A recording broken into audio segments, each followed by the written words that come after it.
ẹnu ẹ pọ̀ Sunday ó lẹ́nu pọ́pọ́pọ́pọ́ oníjẹ́ ẹkùn tó lọ́ǹtì onígọ́ọ̀mẹ̀ntì ló bẹ́ẹ̀ lọ́ǹtì ẹ̀ tó ní kí bàbá rẹ̀ àwọn ọba kọ́mọ ṣàdúrà sí kó lè ṣe nǹkan kan bó ṣe wà yẹn àti tó bá tún fẹ́ lọ sẹ́wọ̀n èkejì.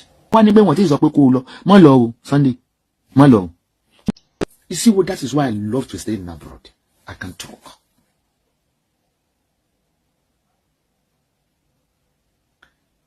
Nígbà tó ní pé wọ́n pardon ẹ̀ tó lọ sọ́dọ̀ ọba Olúbàdàn yẹn rẹ létí Sunday lọ́wọ́ fídíò ẹ̀ ológun ò lè wọlé ilẹ̀ Yorùbá mọ́ gbẹ́ngbà táwọn bàbá rẹ̀ Tinubu ti pardon rẹ̀ ó ní ẹ ti dá ìgẹ̀ ẹkùn lẹ̀ ó wá ń sọ lórí kinní lánàá ṣé ẹ má gbàgbé nǹkan tó bá sọ ni ẹni àǹtí ìrìn lẹ láti fún mi láṣẹ látòrí òkè ẹ wá lọ síbi ẹgbẹ́ igbó kan lọ́nà Lálùpọ̀n.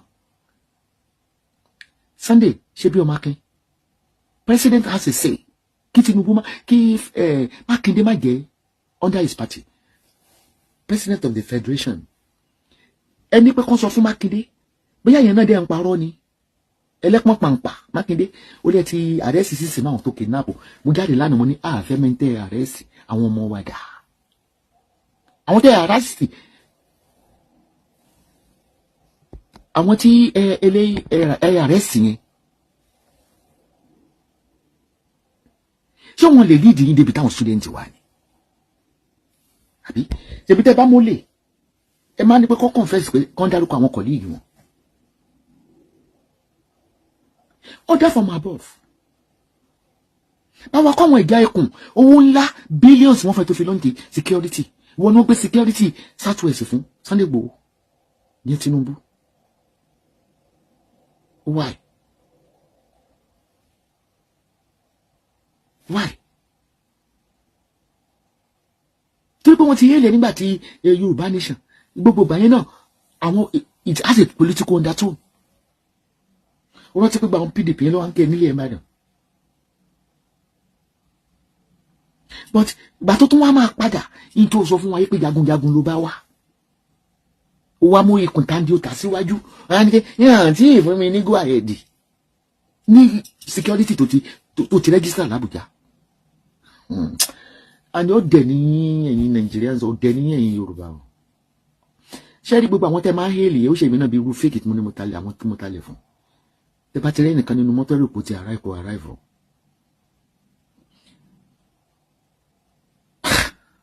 Mo kàn wo videos Sunday lórí Twitter lè tán kọ̀ sí síbẹ̀. Bẹ́ẹ̀ ni wọ́n comment pé you talk too much take action if you want to take action. Of course àwọn ọ̀gá wọn ló lè bandits tó jẹ́ àwọn gbé kó lè ṣe nǹkan kan bó ṣe wà yẹn àti tó bá tún fẹ́ lọ sẹ́wọ̀n èkejì. Ṣé ti rí géèmù tí mo sọ pé gọ́ọ̀mẹ̀ntì wọ́n mọ ibi tó kọ́ àwọn yẹn lọ àwọn gangan ní Boko Haram. Màá bẹ́ẹ̀ wá fídíò tó ṣe gbà tó dé Nàìjíríà gbà tó lọ kọ́ ní ọ̀fìfẹ́ pé nílẹ̀ bàbá wa níbí kò sí ti ń jẹ́ bandits tó bá mẹ́rin tó bá jẹ́ kinní kan wọ́n á ní ọ̀yìn ó dẹ̀ lọ register company security wọ́n á ní ọ̀yìn fún mi láṣẹ látòkè wá wọn ò bí ẹrí kó lọ ni torí tó kọ́kọ́ ṣe ní gàngàn lọ́jọ́ kìíní àná ó múnú bí àwọn tó ń rúlu yín tó ráwọn ní bandits pé wáyé tó fún máa lọ sí gàngàn ló máa lé àwọn bandits kì í abóńbàbà ó yà kọjú síbi bí ẹlẹ́nu góńgó lọ ẹlẹ́nu ṣóńṣó ló wà lẹ́yìn ṣe pé inú igbó yìí ẹ lọ bá wọn bẹ̀ ìwọ ti gẹ́gẹ́ tí ó ti gẹ́ mú láyé ni at least wọ́n jẹ́ kó padà sí Nàìjíríà wọ́n jẹ́ kó lè lọ sínú ilé ẹ̀ padà but má máa pa irọ́ lèmi ò fẹ́ ẹnu ẹ pọ̀ Sunday ó lẹ́nu pọ́pọ́pọ́pọ́ oníjẹ́ ẹkùn tó lọ́ǹtì onígọ́ọ̀mẹ̀ntì ló bẹ́ẹ̀ lọ́ǹtì ẹ̀ tó ní kí bàbá rẹ̀ àwọn ọba kọ́mọ ṣàdúrà sí tó lọ sọ́dọ̀ ọ̀dọ̀ ní báyìí tó sọ pé ọtí dé sí Ìbàdàn ní ìsàn ẹ bá ń dúpẹ́ lọ́wọ́ bàbá ní Tinubu nígbà bàbá bá ń dúpẹ́ tán bá ń dúpẹ́ fọwọ́ jàjàṣẹ́ rí ogun olè kó wá ń bàdàn mọ́ ọlọ́gùn tó káwọn ọmọ wá níbẹ̀ wọ́n ti sọ pé kó o lọ mọ́ lọ o Sunday mọ́ lọ o torí yà tó jẹ lákọ̀ọ́kọ́ yóò gbé ti sin lọ so you can all see that way ká làwọn bandits your government ẹ ǹlẹ́ o Tinubu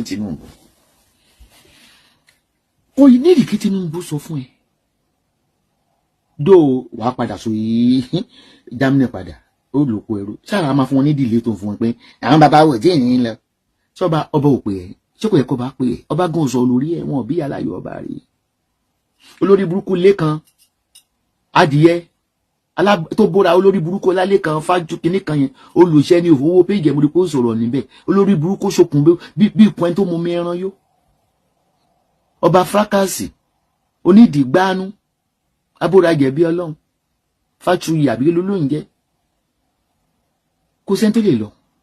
Ok, ẹ tún jẹ́ kí n sọ fún tẹ́mù pé gọ́ọ̀mẹ̀ntì ló ní ká ní APC ló ní Ọ̀yọ́ state kò lè ṣẹlẹ̀ tó bá dẹ̀ ṣẹlẹ̀ wọ́n ti wá solution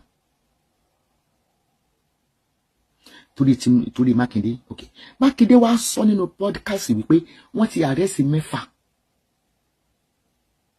ààrẹ kan gbé wọn wá fún ayayaya Nàìjíríà rẹ̀ jẹ́ ṣégeyè orí mi ó fi àgbẹ̀ ni ẹ mọ̀ bú mi ṣe mọ̀ pé ká ní wọ́n mú wọn ṣe kó máa gbé wọn sí kámẹ́rà ní station ṣe pé wọ́n ṣó wọn kódà Mákindé ti ní problem ṣe sọ pé wọ́n àrẹ sàn ẹ wake up now.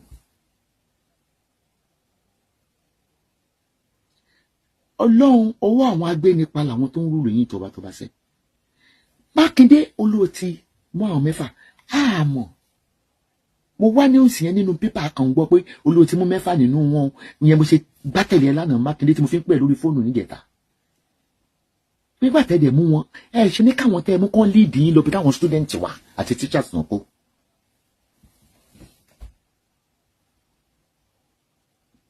Kọ́lọ̀ kó gbàgbára lọ́wọ́ ẹ̀yin bandit Nàìjíríà ẹ̀yin APC àtẹ̀yìn Haúsá whatever tẹ́ bá ń sponsor wọn. In a nutshell bẹ́ẹ̀ bá mú wọn wọ́n máa ń kó wọn jókòó Mákindé ó lè fi tọ́ wọn báwo la ṣe believe kò ti arrest wọn lóòótọ́ economic ló pín sí ó sì ní pátì wọn ọlẹ́ ti kó 6 nínú wọn lára àwọn terrorists television paper kan wò gbé ó kàn ń kọ́ by words ni ààrí verification ókè tó bá ti wá mú àwọn 6 yìí ṣe báwọn àwọn ló yẹ kán lead ẹ jẹ́ kí Mákindé jẹ president Nàìjíríà ọlọ́ngbọ́n wọ́n gàjẹ̀ ní kò wúrọ̀ ṣe tí Tinubu bá fẹ́ kí Burkina Faso kó help àwọn ẹ ṣáà rí fídíò yẹn ní kẹ́ẹ̀bà rí president Burkina Faso ó pe Tinubu ẹ̀ ò bó ṣe dá lóhùn pé ṣó need help. If you can't see it, go on my Instagram, my Facebook, we'll post video yẹn síbẹ̀.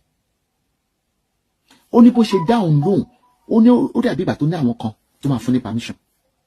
Let me play for you. Bó ti gbáwó Nàìjíríà ìfẹ́ dà ẹ̀yin lórí burúkú dàbí mo ṣe dà tí wọ́n ní mo ní property tẹ́mọ̀ sọ pé kí n wá sí Nàìjíríà ni.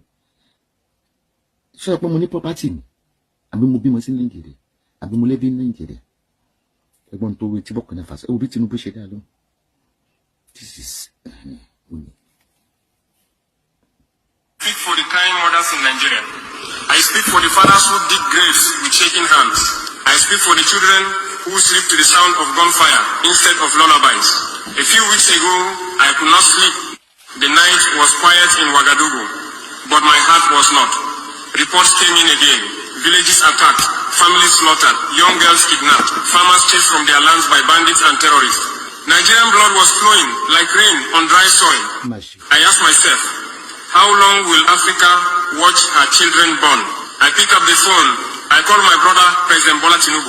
When he answered, I spoke plainly. I did not speak as a man seeking attention. I spoke as a Pan-Africanist. Mr. President, I said, our people are dying. Terrorists are turning villages into graveyard.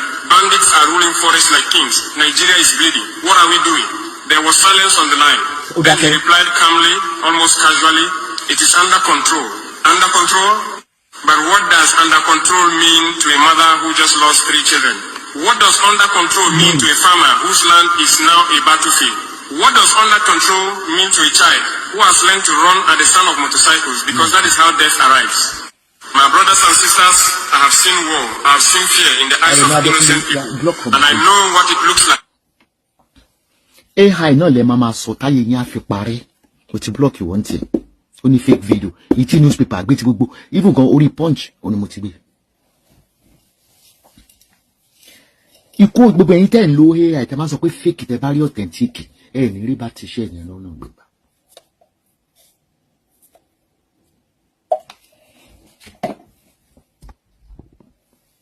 Kí ẹ tó lè sọ pé nǹkan AI, this is what I do and this is what I always do. I always go to Google the headline in Google. Káwọ́ bóyá wọn ebi go follow ti blogger ẹgbẹ́ mi bá gbé.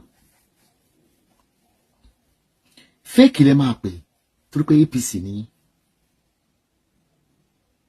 kò sí blogger tí ò gbé tí gbé ẹ̀dùn àti gan gbé kò sí blogger tí ò gbé ó kó wà lórí Twitter tó pọ̀. Ó ní Tinubu sọ wípé everything is under control. Ó wá ní báwo ni àwọn tí ọmọ wọn sọnù ṣe wà under control.